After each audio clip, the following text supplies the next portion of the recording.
My name is Sydney, and I just turned 31. For as long as I can remember. My birthday has been an afterthought in my family, while my brother Kyle gets celebrations worthy of royalty. This year, I decided not to remind anyone. Instead, I used the $75,000 bonus no one knew about to buy myself a lakeside vacation home. The notifications exploded when I casually posted photos online.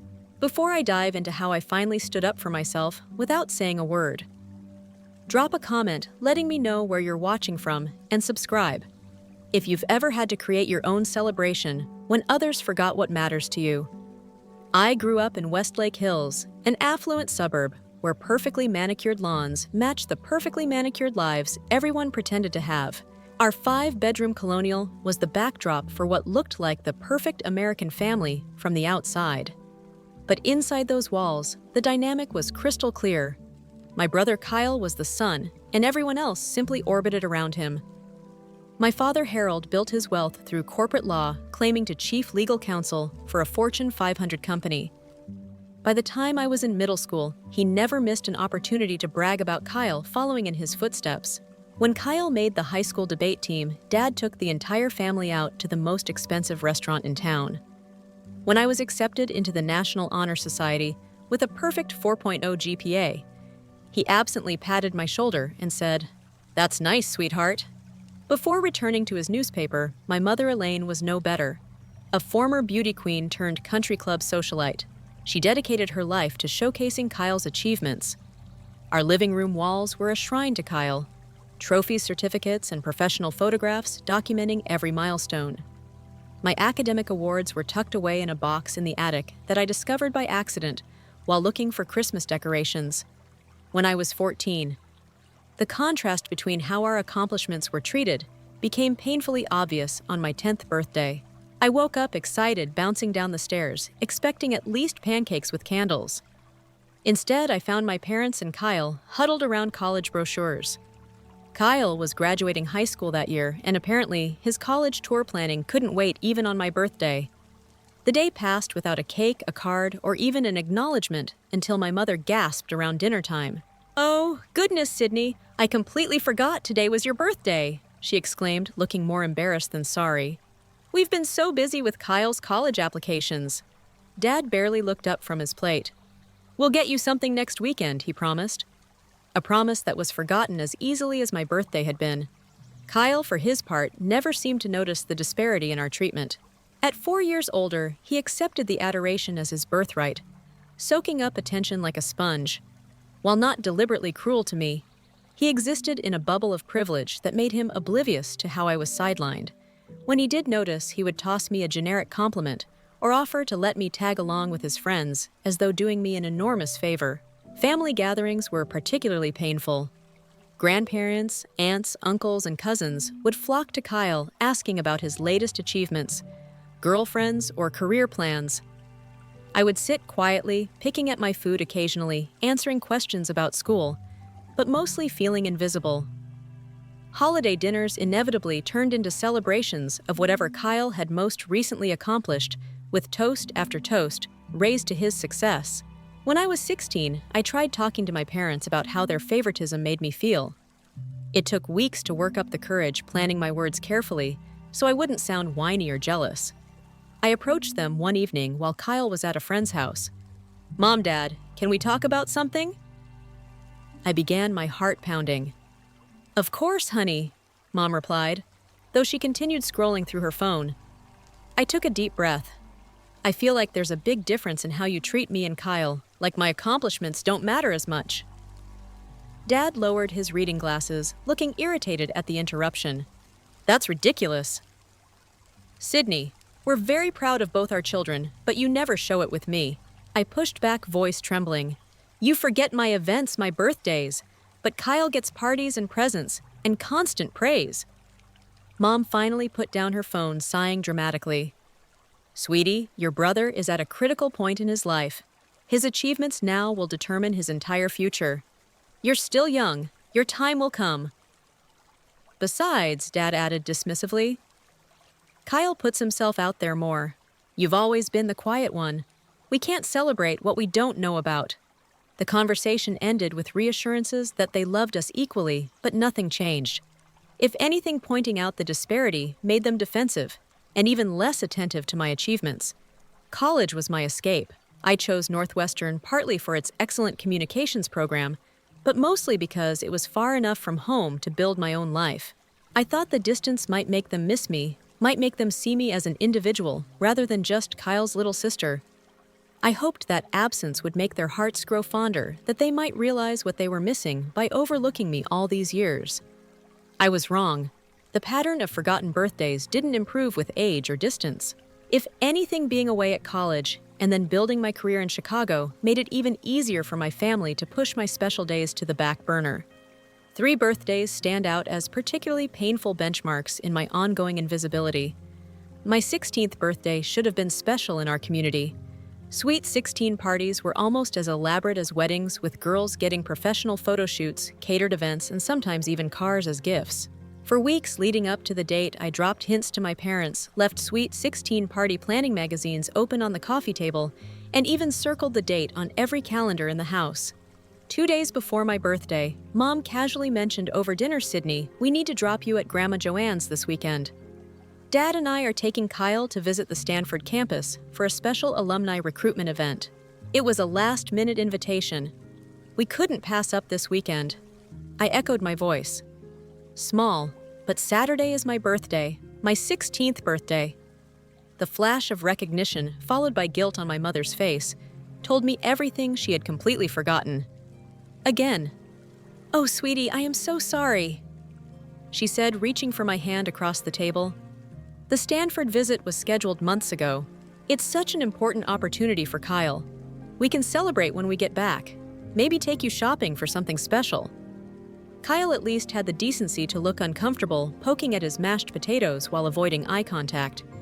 Dad, however, seemed irritated by the inconvenience of my feelings. Stanford is Kyle's dream school. Sydney. This could determine his entire future. Surely you can understand that's more important than a birthday party. That could happen any day. I spent my sweet 16 eating stale coffee cake with my grandmother, who at least remembered to buy a card. While my social media filled with photos of classmates having elaborate celebrations with their families.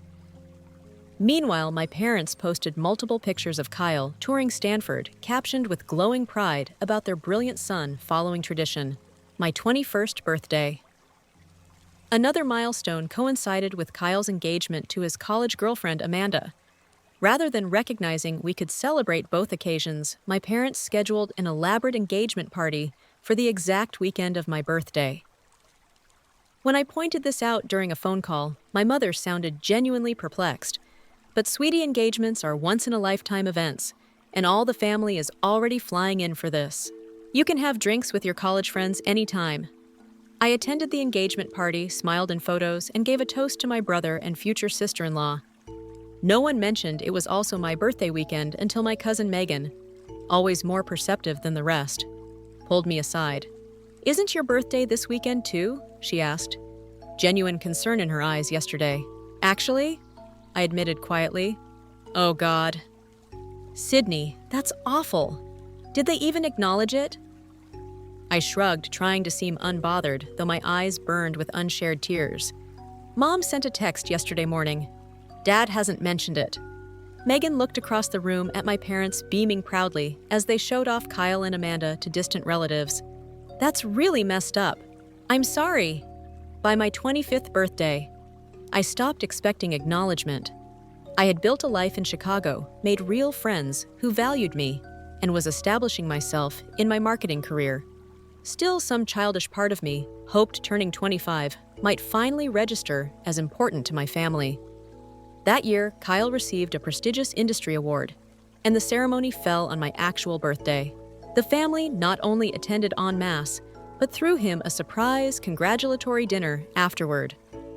I received a group text from my mother the following day. "Hope you had a nice birthday, Sydney. Sorry we missed calling yesterday." Kyle's ceremony was just such a whirlwind. Sending love. The contrast between our celebrations couldn't have been more stark for Kyle's 30th. My parents rented a yacht on Lake Michigan, inviting 60 guests for a sunset cruise with a live band and gourmet catering. Family flew in from across the country, some staying for an entire week of celebrations for his 32nd. They surprised him with a family trip to Hawaii, renting a beachfront property for 10 days. I was invited along as an afterthought, but could only join for 4 days due to work commitments that my parents deemed unnecessary dedication to a job that will always be there. Just last year, for Kyle's 35th, they hired a celebrity chef to cater an intimate dinner at their home. Flying in Kyle's college friends from around the country is a surprise. The event was documented extensively on social media, with my mother posting daily countdowns leading up to it. My best friend Jordan witnessed many of these disappointments over the years. After my 30th birthday passed with just a belated card from my parents and a text from Kyle, she finally snapped. "This is emotional abuse, Sydney," she declared over wine at her apartment. "You need to confront them directly about how screwed up this is. What would that accomplish?" I sighed, refilling my glass. "They'll just get defensive again, tell me I'm being too sensitive, or promise to do better next time, only to forget again. So what's your plan? Just accept being treated like a footnote in your own family for the rest of your life."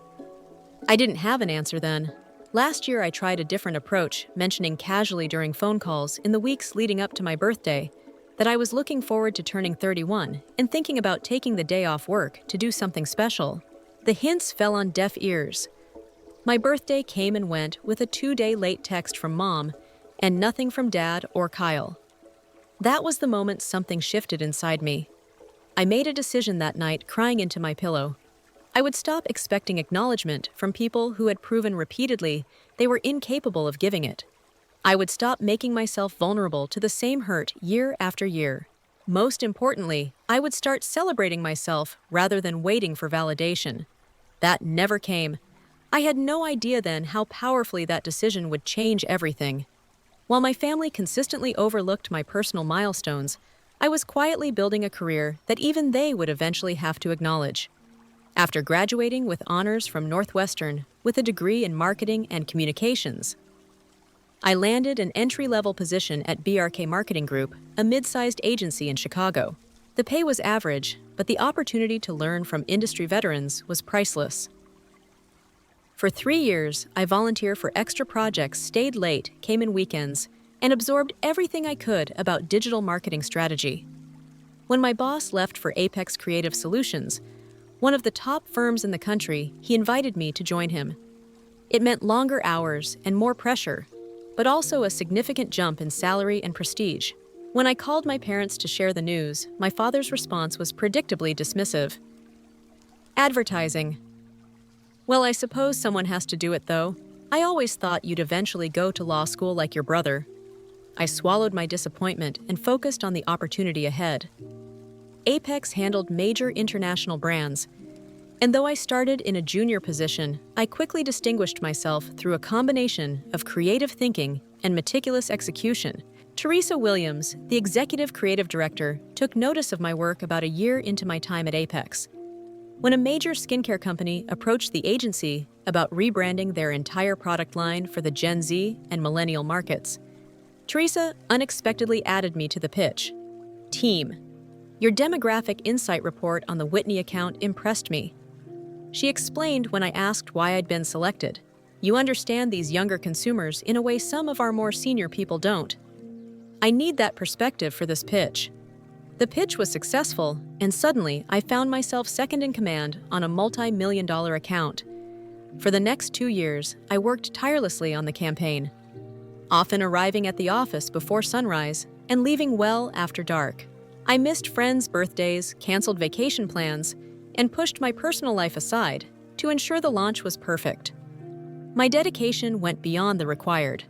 I created detailed buyer personas, insisted on extensive focus group testing, and personally rewrote copy that didn't feel authentic to the target demographic. When other team members complained about my perfectionism, Teresa backed me completely. "Sydney has a vision for this campaign," she told them. "Trust her instincts." The launch exceeded all expectations. The skincare line saw a 37% increase in sales within the first quarter, with particularly strong performance in previously untapped younger markets. Industry publications featured case studies on our approach. and the client immediately increased their annual marketing budget with Apex, 4 months after the successful launch. All employees were called to an unexpected company-wide meeting. The CEO, Martin Green, rarely addressed the entire staff, so speculation ran wild as we filed into the conference center thanks to record-breaking performance this quarter, Martin announced. Apex will be distributing profit-sharing bonuses to all employees next month. Cheers erupted around the room. Profit sharing had been mentioned in our employment contracts, but had never actually materialized in the 5 years since the policy was implemented. Additionally, Martin continued once the noise died down, we will be recognizing several team members whose extraordinary contributions made this quarter's success possible. He proceeded to call up various department heads and senior executives who gave brief speeches about their team's accomplishments. I applauded along with everyone else, genuinely happy for my colleagues' recognition. When Teresa took the microphone, she spoke about the skincare account and its unprecedented success. But the real architect of this campaign, she said, was someone who embodies the future of Apex. Sydney Marshall, would you please join me? Stunned. I made my way to the front of the room while my colleagues applauded. Teresa highlighted specific elements of the campaign that had proven most effective, crediting me by name for each innovation. Martin returned to the microphone, shaking my hand firmly. Sydney represents the kind of talent that drives Apex forward, he said, and we believe in rewarding exceptional performance. Teresa, would you like to share the news? Teresa smiled warmly. Sydney, in recognition of your contribution to the most successful campaign in Apex history, the board has approved a special performance bonus of $75,000 to be paid in addition to your regular profit sharing. The room erupted again. I stood frozen, certain I had misheard. $75,000 was nearly my entire annual salary. As the meeting concluded, colleagues surrounded me with congratulations and good-natured jokes about what I would do with the money. Later that afternoon, I received a formal letter confirming the bonus and detailing the tax withholding information. It would be deposited within 2 weeks. I sat at my desk, staring at the letter in disbelief. My first instinct was to call my parents. Surely this kind of professional accomplishment with such tangible financial recognition would finally impress them. I picked up my phone, then slowly set it down again. Just the previous month, during a rare visit home, I had attempted to share some news about a smaller industry award I'd received. My father had interrupted me mid-sentence to take a call from Kyle, then completely forgotten. I was telling him something when he returned to the table. Later, when I tried again, he had remarked that advertising stuff is fine for now, Sydney. But when are you going to do something substantial with your career? The memory of that dismissal was still fresh. I realized that sharing my bonus news would likely result in similar minimization or worse. They might suddenly show interest in my finances after years of treating my career as trivial. Either way, the moment that should bring pride would instead leave me hurt again. I decided then to keep the bonus information private. This achievement was mine alone, earned through dedication. My family had never acknowledged or supported the validation from my industry. Peers and mentors meant more than my family's belated approval ever could. That night, I opened a new high-yield savings account and set up the deposit information for when the bonus arrived. For the first time in my adult life, I would have significant savings beyond my emergency fund. Financial independence had always been important to me, but this windfall represented something deeper, concrete recognition of my worth that no one could diminish or ignore. I celebrated quietly that evening with Jordan, who screamed and jumped around my apartment. When I told her, "This is huge, Sid. We need champagne. The expensive kind." She insisted, already ordering delivery from the nearest liquor store. As we toasted my success later, Jordan asked the inevitable question, "So what are you going to do with all that money?" I smiled suddenly, feeling lighter than I had in years. "I'm not sure yet, but whatever it is, it will be just for me." I had no idea then how prophetic those words would become, or how they would set in motion a chain of events that would finally force my family to see me clearly. As my 31st birthday approached, the familiar signs that my family would once again forget appeared right on schedule. The family group chat buzzed constantly, with discussions about Kyle's upcoming job promotion party after 10 years with his law firm. He was being made junior partner, an achievement my father repeatedly called the proudest moment of my life. My mother sent multiple messages about the party planning, debating menu options, asking for input on decorations, and coordinating extended family travel arrangements. The celebration was scheduled for 3 weeks after my birthday, but the planning consumed all family communication.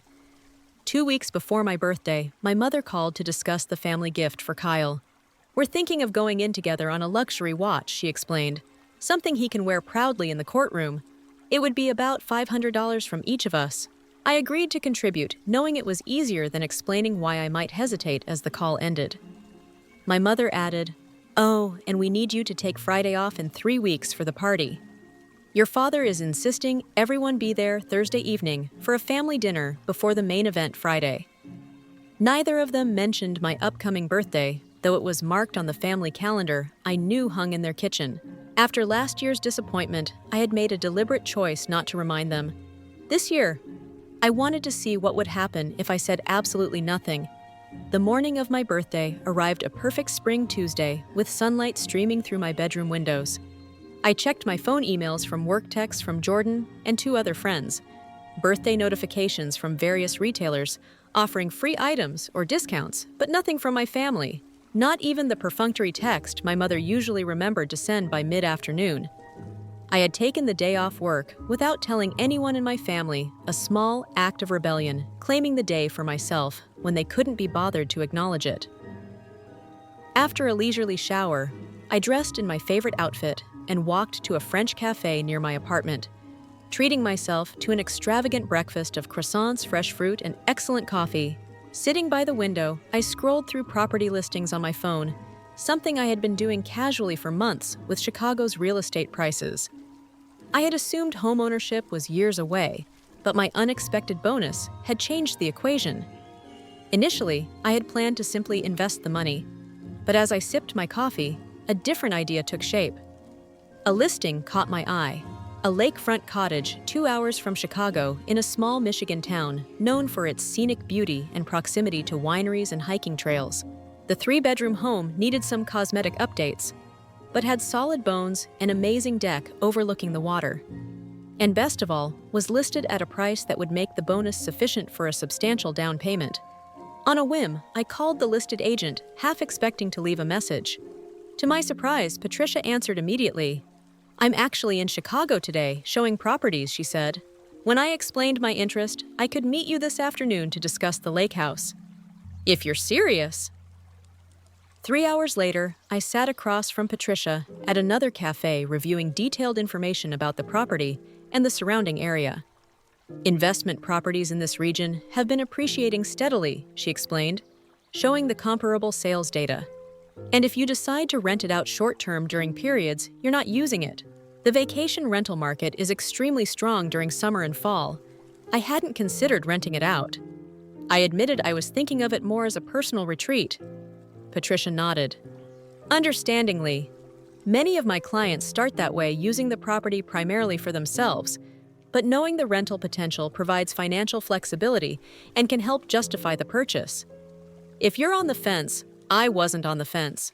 With each photo, Patricia showed me each detail she shared about the peaceful community and the proximity to nature. I felt increasingly certain that this was exactly what I needed. "The current owners are motivated sellers," Patricia continued. "They've relocated for work and are carrying 2 mortgages. If you're seriously interested, I could arrange a virtual tour this week and potentially get an offer in before someone else snaps it up." By late afternoon, I was back in my apartment, my laptop open for a detailed virtual tour of the property. The real estate agent on site walked through each room, opening closets, showing the views from every window, and taking specific measurements at my request. The more I saw, the more I could envision myself there. Mornings with coffee on the deck, watching the sunrise over the lake. Evenings by the stone fireplace with a book. Weekends exploring the surrounding forests and small towns. When the virtual tour ended, I sat in silence for several minutes. This was a major decision, one that would commit a significant portion of my bonus and tie me to a mortgage payment for years to come. The financially prudent choice would be to wait to research more thoroughly, to perhaps look at properties in person before making an offer, but something deeper was driving me. This house represented everything my family had never given me. Recognition of my worth, a space that was entirely mine, a celebration of my achievements that no one could diminish or forget. With sudden clarity, I knew what I wanted to do. I emailed Patricia. I'd like to make an offer on the lake house. Please prepare the paperwork. Her response came quickly, with attachment forms to complete. I spent the next hour filling out preliminary mortgage application documents and gathering financial information to support my offer. As I worked, my phone remained silent. No birthday wishes from my family, not even a text. At 6:17 in the evening of my 31st birthday, I signed an electronic offer for the lake house and authorized the earnest money deposit from my savings account. The moment I clicked, submit, a wave of emotion washed over me. Equal parts exhilaration, anxiety, and profound satisfaction. I walked to a nearby park as the evening light softened, finding a bench overlooking a small pond. Ducks glided across the surface, unbothered by the joggers and dog walkers passing by for the first time in years. I felt completely at peace on my birthday, despite or perhaps because of my family's neglect. My phone rang just as I was heading home. My mother's name flashed on the screen. "Sydney, darling," she said when I answered, her voice animated. "I've been working on the menu for Kyle's party, and I need your input. Do you think we should go with the salmon or the beef tenderloin for the main course? The caterer needs to know by tomorrow." I listened as she continued discussing party details, never once mentioning what day it was. Eventually, I offered a non-committal opinion on the food choices. Keeping my voice neutral, by the way, she added before ending the call, "We need you to pick up Aunt Julia from the airport for Kyle's party. Your father will be too busy with the partners from the firm, and Kyle will be meeting with the photographer." "Sure, Mom," I replied evenly, betraying nothing of the day's events or my emotions. "You're such a reliable daughter," she said absently. "Kyle is so lucky to have you as a sister." After we hung up, I opened my email to find the confirmation that my offer had been submitted. A strange calm settled over me. For 31 years, I had hoped for recognition from my family that never came. Today, I had finally recognized myself the week after my birthday passed in a blur of paperwork, phone calls, and nervous anticipation. Patricia called the day after I submitted my offer with unexpected news. "The sellers accepted your offer without a counter." She told me, excitement evident in her voice. "They appreciated the clean offer with minimal contingencies, and they're eager for a quick closing. How soon can you meet with a mortgage broker?" I had researched several lenders online, but hadn't committed to any. Patricia recommended a broker she had worked with frequently who specialized in vacation properties. "Michael understands the unique aspects of second home purchases," she explained. "He can often find better terms than the big banks for these types of properties." The following afternoon, I met with Michael at his office in downtown Chicago. I brought documentation of my income, the bonus letter, bank statements, and credit reports. "Your financial position is excellent," Michael noted as he reviewed my paperwork. "Perfect credit score, low debt-to-income ratio, and substantial down payment.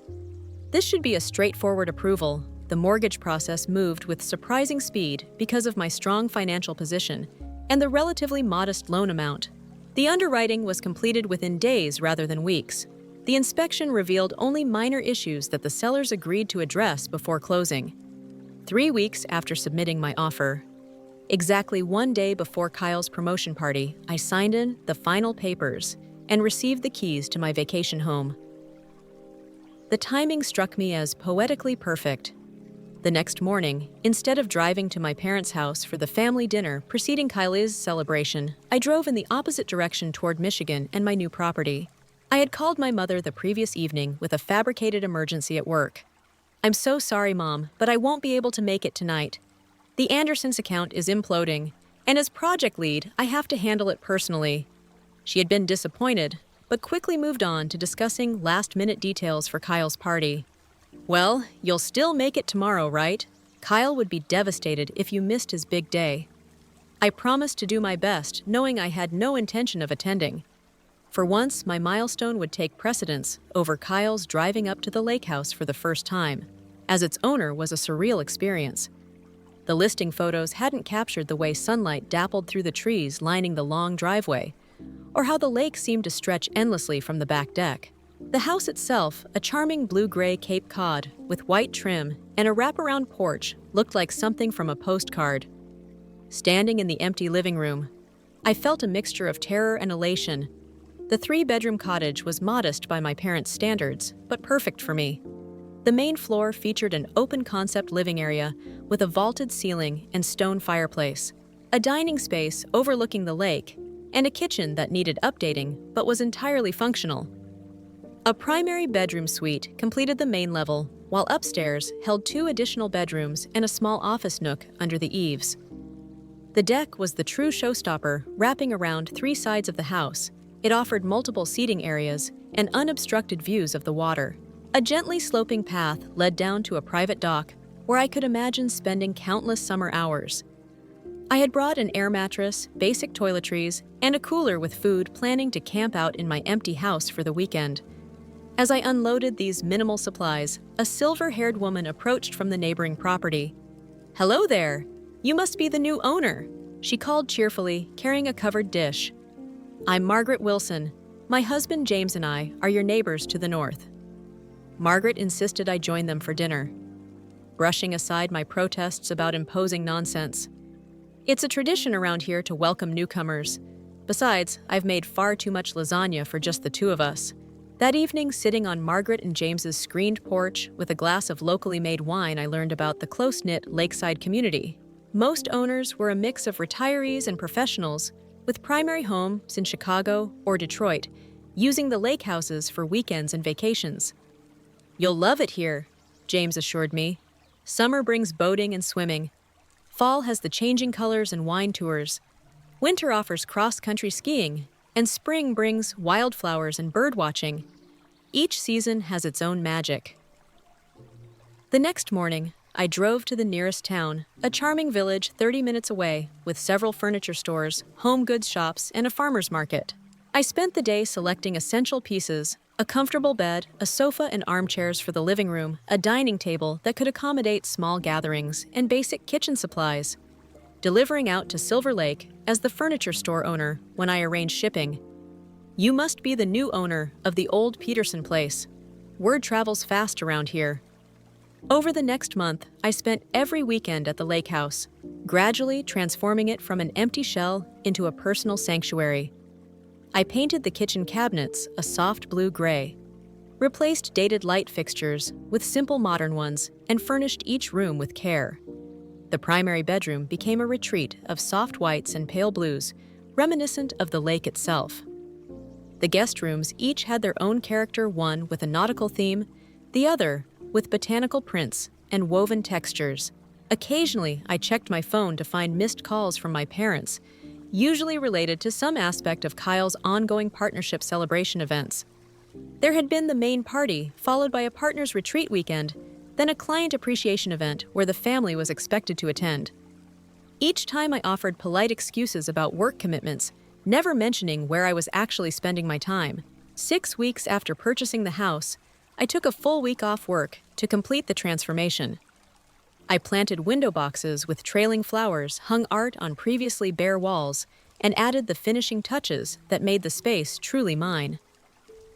By Friday evening, exhausted but deeply satisfied, I stood on the deck watching the sunset turn the lake to molten gold.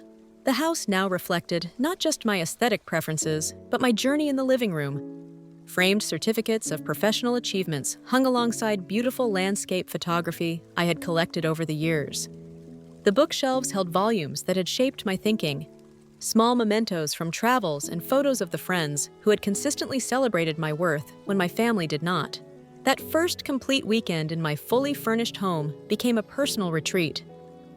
I woke with the sunrise, took long walks along the lakeshore, read books I had been meaning to get to for months, and cooked elaborate meals just for the pleasure of it. On Sunday morning, I sat on the dock with my coffee, watching a family of ducks navigate the reeds along the shoreline. On impulse, I took out my phone and captured the scene, then turned the camera to show different angles of the house and property. I took photos of the morning light filtering through the trees, the colorful Adirondack chairs on the deck, the view from the primary bedroom window, and several interior shots showcasing my decorating efforts. Back inside, I scrolled through the images, feeling a surge of pride at what I had created without overthinking it. I selected the best photos and opened Instagram, a platform I rarely used except to keep up with friends. I created a casual post with the caption, "Weekend Vibes." Nothing beats lake life.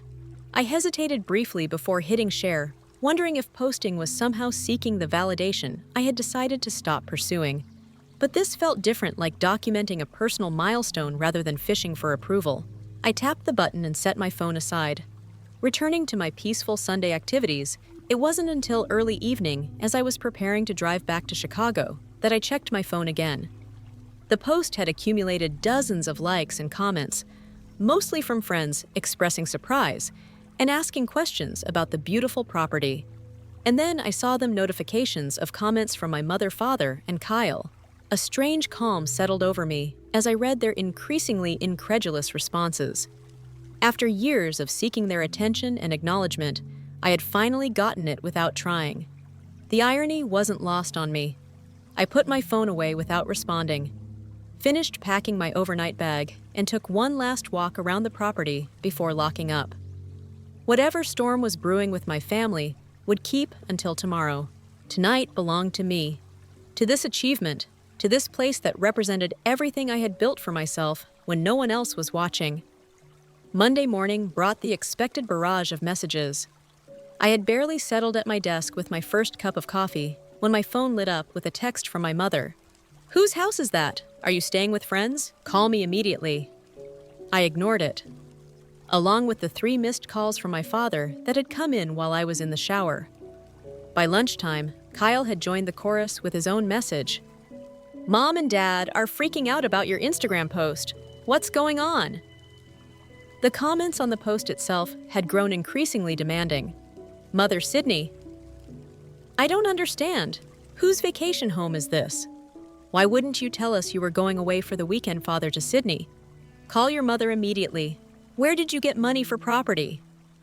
This is concerning behavior, Kyle. Must be nice to waste money on vacation rentals while we're planning my partnership celebration.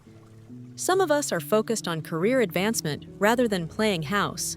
Each comment revealed their assumptions that I couldn't possibly own such a place, that any major purchase I made should be cleared with them first, that my choices were frivolous compared to Kyle's accomplishments. By mid-afternoon, extended family members had begun reaching out as well. "Aunt Julia, lovely photo. Sydney, I didn't know you bought a lake house. Your mother seemed surprised too." Cousin Megan was more direct. "OMG. Did you buy a house without telling anyone? The family group chat is exploding. Just before 5. A group text arrived from my mother. "Family dinner this Thursday at 7. No excuses. Sydney, we need to discuss several things as a family." The 3 days leading up to Thursday's dinner were surprisingly peaceful.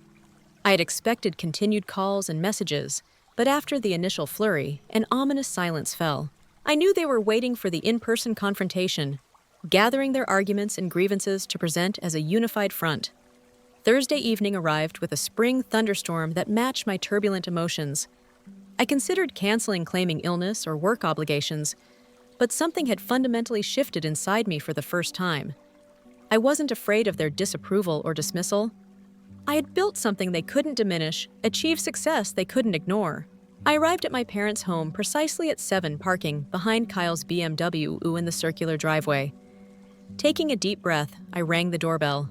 Rather than using my key, a small act that positioned me as a guest rather than the perpetually available daughter. My mother opened the door, her expression a careful mask of neutrality. "Sydney, come in. Everyone's in the living room." The atmosphere was tense, with my father standing by the fireplace, drink in hand, and Kyle seated in an armchair scrolling through his phone. Both looked up as I entered, their expressions mirroring my mother's forced composure. "Drink," my father offered curtly. "White wine, please," I replied, taking a seat on the sofa. We engaged in stilted small talk, through appetizers discussing the unseasonable weather and an upcoming charity gala my mother was helping organize. No one mentioned the lake house or my Instagram post, though it hung in the air between us like an uninvited guest. It wasn't until we were seated at the dining room table, plates of my mother's signature roast beef before us, that my father finally broached the subject. "So, Sydney," he began, his lawyer voice in full effect, "would you care to explain the photos you posted? Whose property is that?" I took a sip of wine, meeting his gaze directly. "It's mine. I bought it last month." The silence that followed was broken by my mother's nervous laugh. "That's not possible, darling. Houses cost hundreds of thousands of dollars." "Yes, they do," I agreed calmly. "This one cost $340,000. I put $75,000 down and financed the rest." Kyle's fork clattered against his plate. "Where would you get $75,000 for a down payment?" "That's ridiculous." I turned to him. "Maintain my composure. I received a performance bonus at work for leading the most successful campaign in the company's history." My father frowned, setting down his knife with deliberate precision. "You never mentioned any bonus or any significant campaign for that matter." "No, I didn't," I acknowledged, "just like none of you mentioned my birthday 3 weeks ago." The reference to my forgotten birthday created another awkward silence, quickly broken by my mother's defensive response. "Sydney, we've been incredibly busy with Kyle's partnership celebrations. These are once-in-a-lifetime events that required all our attention." "They always are," I replied softly. "Every year there's some reason my birthday isn't worth remembering, while Kyle's accomplishments merit weeks of celebration." Kyle shifted uncomfortably in his chair. "That's not fair said. Nobody deliberately forgot your birthday, didn't they?" I asked, meeting each of their eyes in turn. "When was the last time any of you remembered my birthday without me reminding you? When was the last time you planned even a simple dinner to celebrate me, while Kyle gets yacht parties and celebrity chefs?" My father's expression hardened. "This isn't about birthdays. This is about making major financial decisions without consulting your family. Purchasing real estate is serious business that requires experience and knowledge." "I have both," I countered. "I researched, thoroughly worked with reputable professionals, and made a sound investment. My finances are excellent, my credit is perfect, and the property is already appreciating in value.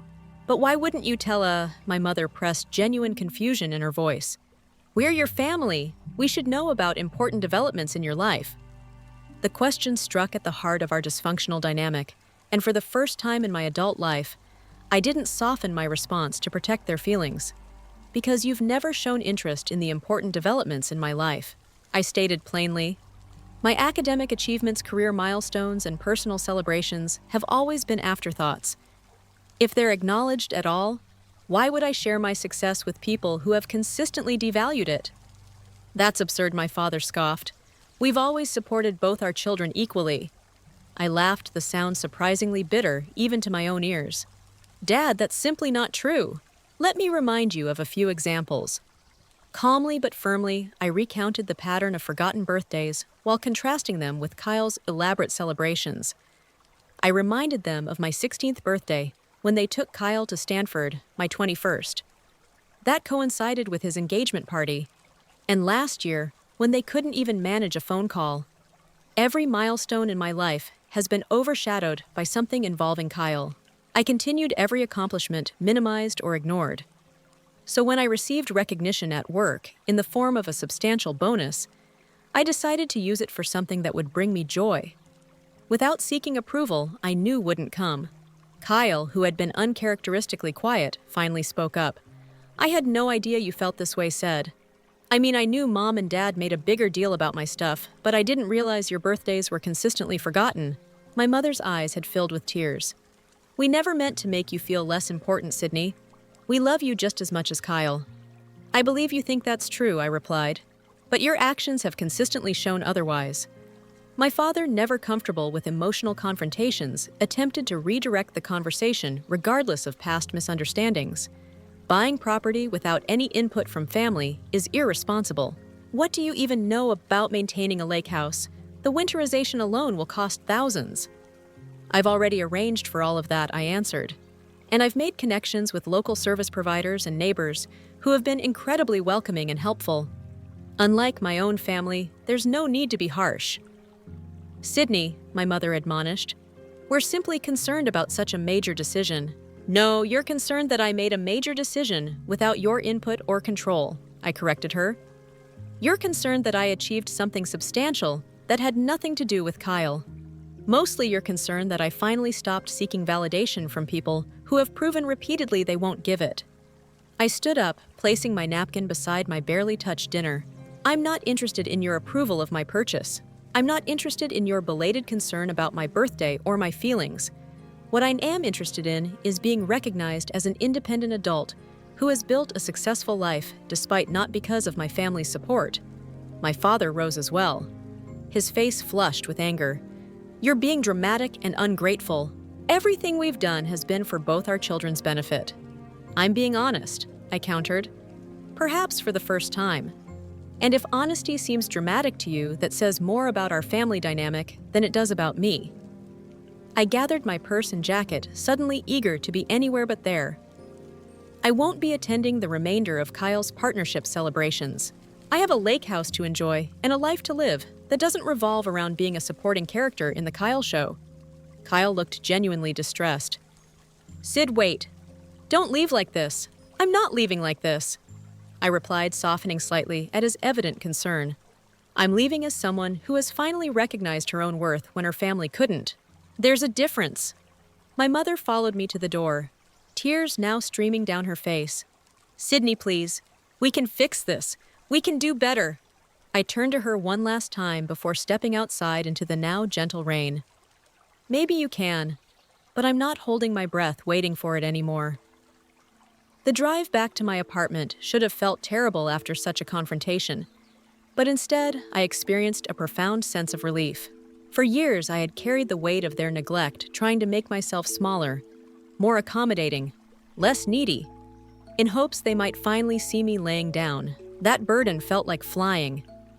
Instead of returning to my apartment, I made a spontaneous decision to drive straight to the lake house. It was a Thursday night, and I had work the next day. But suddenly, nothing seemed more important than waking up in the space I had created for myself, surrounded by tangible proof of my worth. As I drove through the night rain, giving way to clear skies dotted with stars, I felt a lifetime of pent-up emotions finally finding release. I had stood up for myself, named the pattern of neglect without minimizing it, and walked away with my dignity intact. The lake house awaited a beacon of self-determination at the end of a long, dark road. The week following the confrontation passed in complete silence from my family. No calls, no texts, no emails. In previous years, this silence would have devastated me, sent me spiraling into self-doubt and anxious attempts to make amends, even when I wasn't at fault. This time, I felt only a calm certainty that I had done the right thing by finally speaking my truth. I had taken Friday off work, spending a long weekend at the lake house. The solitude that once would have felt like punishment now felt like a gift. I walked along the shoreline collecting smooth stones, read books on the deck, and introduced myself to more neighbors. Each small interaction reinforced that I was building a life entirely my own, defined by my choices rather than my family's perception. On Sunday evening, as I was preparing to return to Chicago, my phone displayed a notification I hadn't expected a text from Kyle. Can we talk? Just us? No, Mom and Dad. We arranged to meet for coffee the following Saturday in a neutral location, a cafe halfway between Chicago and our parents' suburb. I arrived first, securing a quiet table in the corner where our conversation wouldn't be overheard. Kyle looked uncharacteristically unsettled when he arrived. His usually perfect appearance slightly rumpled dark circles under his eyes, suggesting sleepless nights. Thanks for meeting me. He began awkwardly, fidgeting with his coffee cup. I've been doing a lot of thinking since Thursday about what I asked. Neither hostile nor particularly warm, he met my eyes directly for perhaps the first time in our adult relationship. About how right you were, about all of it. The forgotten birthdays, the constant spotlight on my achievements, the way they've always treated us differently. You never noticed before. I couldn't keep the skepticism from my voice. I think part of me did, he admitted, but it was easier not to examine it too closely. I benefited from the imbalance.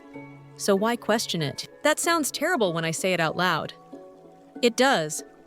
I agreed, but I appreciate your honesty. Kyle ran a hand through his hair, a nervous gesture I remembered from childhood.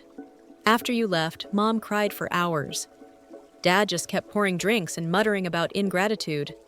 I started thinking about all the birthdays you mentioned, realizing I couldn't remember a single celebration for you in recent years. Then I started looking back at family photos. He pulled out his phone, opening his photo gallery. Look at this. Mom and Dad's anniversary last year. The photo showed our parents flanked by Kyle and his wife, with me standing slightly apart, as though I had been included as an afterthought. He swiped to another image. Christmas 3 years ago. Again, the composition placed Kyle centrally, with our parents, while I was positioned on the periphery. It's in every photo, Sydney. You're literally marginalized in our family pictures. Once I saw it, I couldn't unsee it. I nodded, unsurprised by the visual confirmation of what I had felt for decades. I'm sorry, Kyle said quietly. I'm sorry I never noticed, never spoke up, never made sure you were included. I've been so caught up in my own life, accepting their favoritism, as I do, without considering what that meant for you. His apology, unexpected and seemingly genuine, loosened something tight in my chest. Thank you for saying that. Your lake house is beautiful, by the way, he added with a small smile. I looked more closely at your photos after you left. It suits you somehow. Elegant but not showy. Comfortable but still sophisticated. We talked for nearly 3 hours longer than we had spoken one-on-one in years. Kyle shared his own complicated feelings about our parents' expectations. The pressure of being the golden child. The fear of disappointing them that drove many of his life choices. I spoke about my marketing career, my friendships, and my growing confidence in my own path. Would you consider coming to the lake house sometime, I asked, as we prepared to leave? Not right away, but maybe in a few weeks. I could show you around, introduce you to my neighbors. I'd like that, he replied, genuine warmth in his voice. And Sydney, happy belated birthday. The following weekend, my best friend Jordan finally visited the lake house, bringing champagne gourmet snacks and a belated birthday gift. A beautiful wind chime for the deck that sent melodic notes dancing across the water when the breeze caught it. This place is absolutely you, she declared after the grand tour. Peaceful, but with depth. Beautiful without being flashy, and way more substantial than anyone gives it credit for. We spent the weekend hiking nearby trails, visiting local wineries, and talking late into the night on the deck. Jordan, who had witnessed years of my family's neglect, was fiercely proud of my confrontation. You finally stopped accepting crumbs from people who should have been giving you the whole bakery, she said, as we toasted under the stars. That's the real achievement here.